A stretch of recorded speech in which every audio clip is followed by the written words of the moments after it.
Thanks, Joel. Next, Dr. Ikuo Hirano is going to come up and talk about management of persistent dysphagia with after maximal medical and endoscopic therapy in patients with EOE.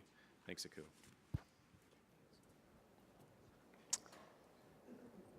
Okay, good morning. I want to thank the AFS for the opportunity to highlight the newest esophageal disease, eosinophilic esophagitis, which has now become my favorite foregut disorder.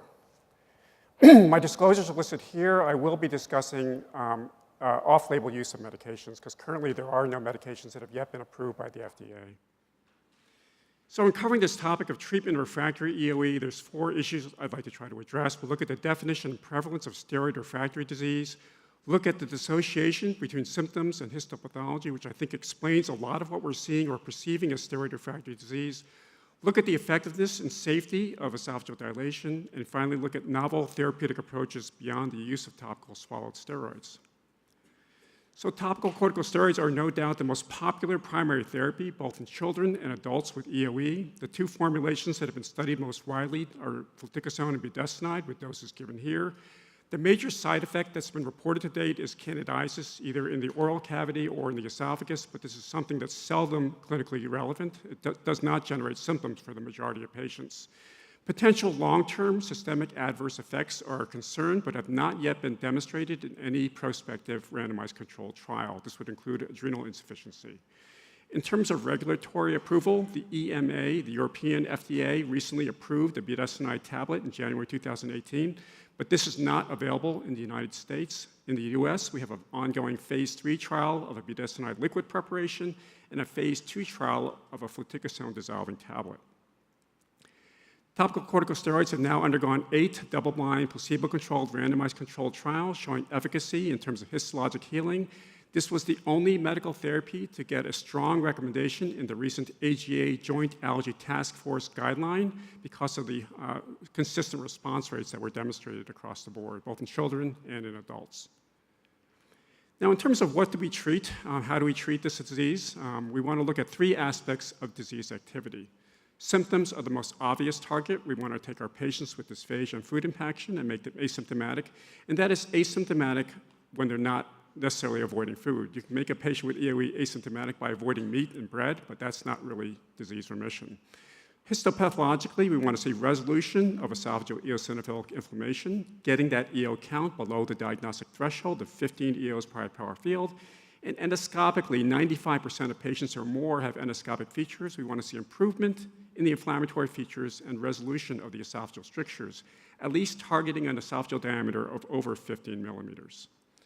Here's an example of a patient who meets this target, treat-to-target approach. This is a young male that came to me, a son of a gastroenterologist in Chicago, was on PPI therapy, not responding, weekly dysphagia, food impaction, biopsy showed 100 eosinophils per high power field, and the endoscopy shows all the relevant features of EOE. He's got the rings, the edema, furrows, exudate, and stricture formation of the esophagus. After treatment with fluticasone powder, 1 milligram twice daily, resolution of symptoms, biopsies have nearly normalized, and endoscopically, the esophagus looks normal again. How often can we achieve this kind of response using topical corticosteroids? Again, the most common medical therapy. And if we define response by failure to achieve an EO count of under 15 EOs per high power field, it's quite interesting that we don't always achieve this benchmark.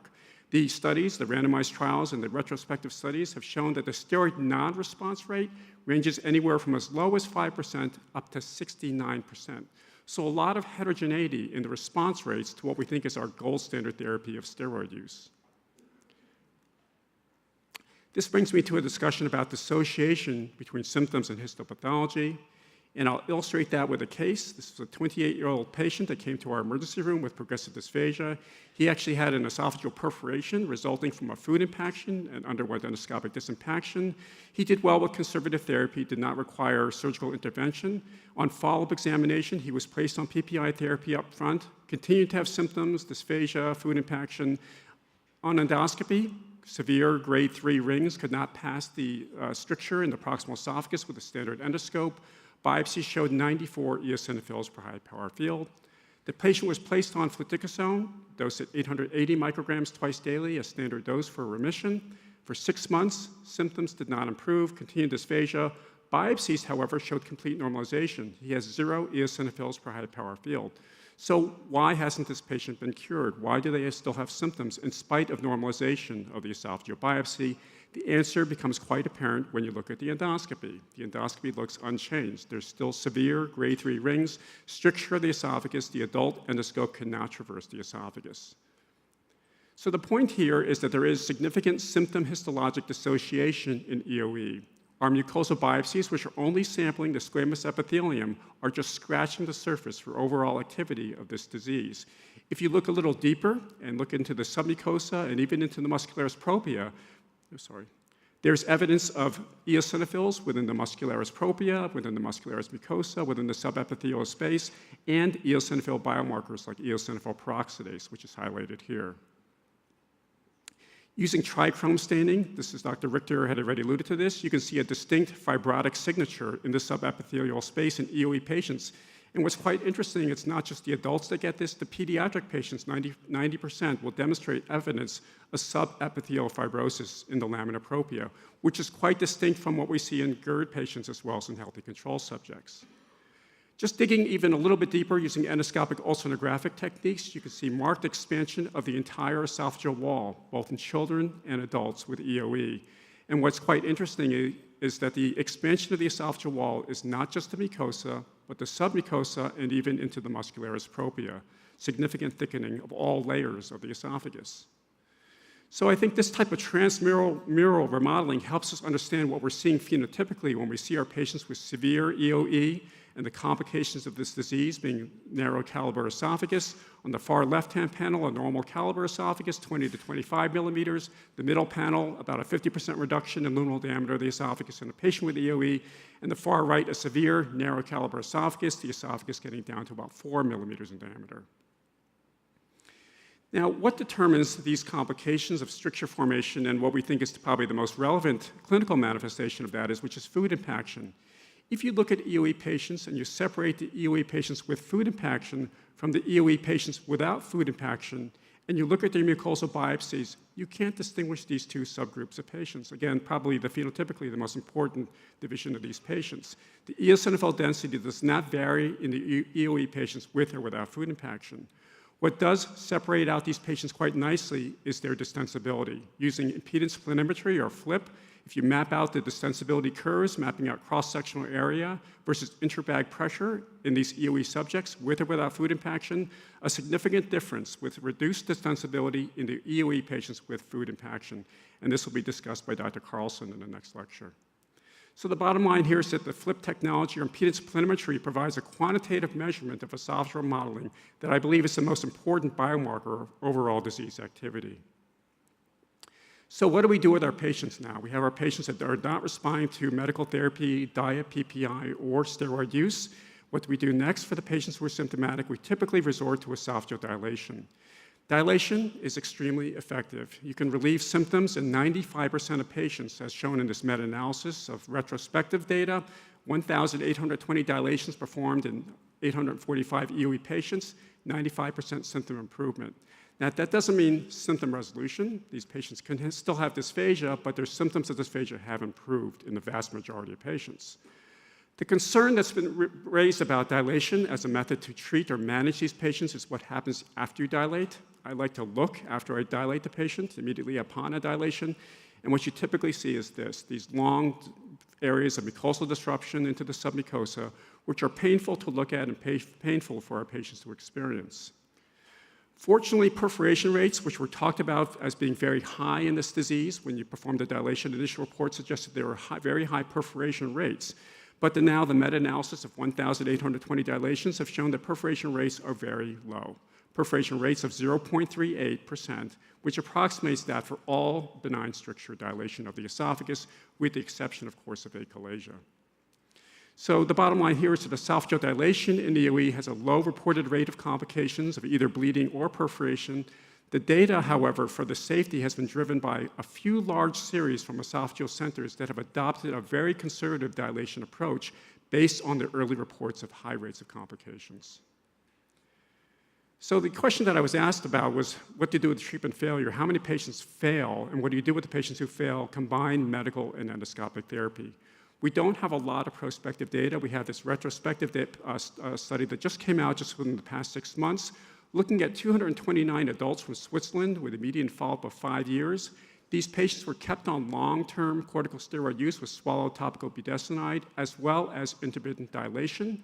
They looked at all 3 targets of activity: symptom remission, endoscopic remission, and histologic remission, as well as a composite complete remission, which combined symptom remission plus endoscopy plus histopathology. How often could you achieve these targets? It turned out only 16% of this cohort maintained on steroids were kept in complete remission, and only 31% were maintained in complete symptom remission, which means complete absence of symptoms of dysphagia. So clearly, we aren't doing too well with our maximal medical therapy. There are a lot of caveats to this study. They used a very low dose of budesonide, 0.25 milligrams twice daily, which is 1/4 the induction dose that they used. They also did not specify what their dilation protocol was. This was retrospective. The adherence to steroids was not reported. It was an adult cohort, so it doesn't generalize to pediatrics, and it is a single-center experience. So nevertheless, I think that disease remission is not maintained, at least in a significant proportion of patients identifying an unmet medical need. This brings me to the last point about therapeutic options beyond the use of what we're doing right now, which is topical corticosteroids.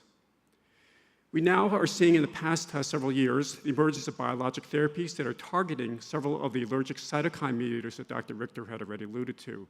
The 3 that have generated the most interest in the past few years are targeted therapies, antibodies directed against IL-4, IL-5, and IL-13.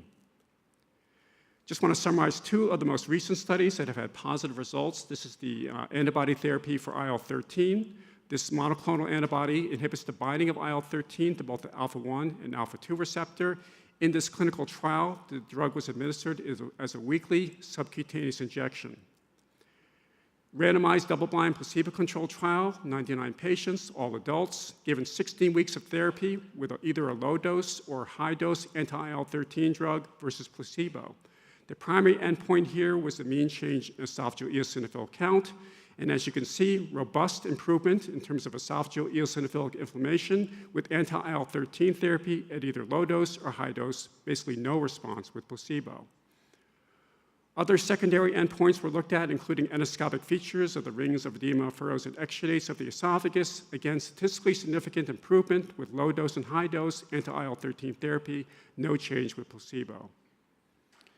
In terms of symptoms, the study was not powered to look at symptom improvement, but did demonstrate a trend for improvement using a daily dysphagia diary that patients were administered throughout the 16-week treatment period. There was a trend for improvement in dysphagia with a p-value of 0.07 in the patients who got high-dose therapy, anti-IL-13 therapy, compared to placebo.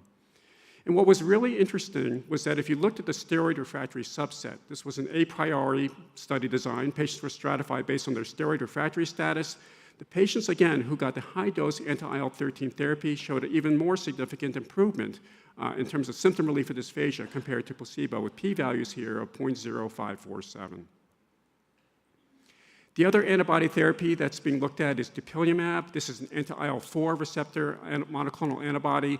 It inhibits the signaling of both IL-4 and IL-13. This drug called dupilumab has already been approved in the US and Europe for the treatment of moderate to severe atopic dermatitis and moderate to severe asthma. It was looked at in a phase 2 study in eosinophilic esophagitis, multi-center, double-blind, randomized placebo-controlled trial, 47 adult patients randomized to placebo or anti-IL-4 therapy. The study here, the primary endpoint was symptoms. It wasn't histopathology, but symptom relief of dysphagia, and the study met its primary endpoint in terms of symptom relief of dysphagia. Additional key secondary endpoints of histopathology substantially improved with active drug compared to placebo. In fact, 80% of the adults who went into this trial had resolution of their esophageal eosinophilia to less than 15 EOs per power field, and endoscopic improvement also shown using a validated endoscopic scoring tool.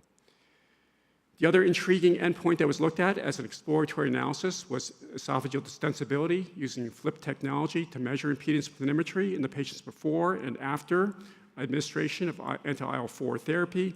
The patients who got active drug showed an improvement in esophageal distensibility, whereas there was no significant change in the patients who got placebo. Overall, statistically significant improvement in remodeling with anti-IL-4 therapy. So why would you consider biologic therapy for this disease? The most obvious target are steroid refractory patients, which again can vary anywhere from 5% up to 69% of patients with eosinophilic esophagitis. The concept of the therapy targeting specific allergic pathways, maybe we should use targeted therapy rather than using a global anti-inflammatory like steroids.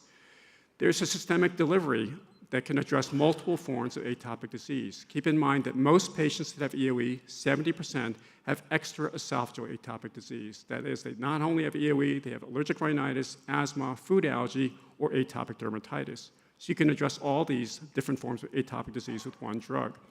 Potential benefits for esophageal remodeling that's been hinted at by the FLIP study using anti-IL-4 therapy. And just on a more practical basis, we might be able to deliver these drugs on an intermittent basis rather than requiring daily or twice daily steroid therapy. So to summarize the management of treatment refractory EOE in 2019, treatment refractory status can be defined based on symptoms, pathology, and/or endoscopic features. Dissociation between symptoms and histopathology in EOE is partially, and I think largely, explained by subepithelial remodeling, particularly fibrosis in the lamina propria. Esophageal dilation, is an effective and safe strategy for managing the esophageal strictures in EOE, but does not address the underlying inflammatory process. There's emerging and I think very promising data on targeted biologic therapies. Thank you very much for your attention.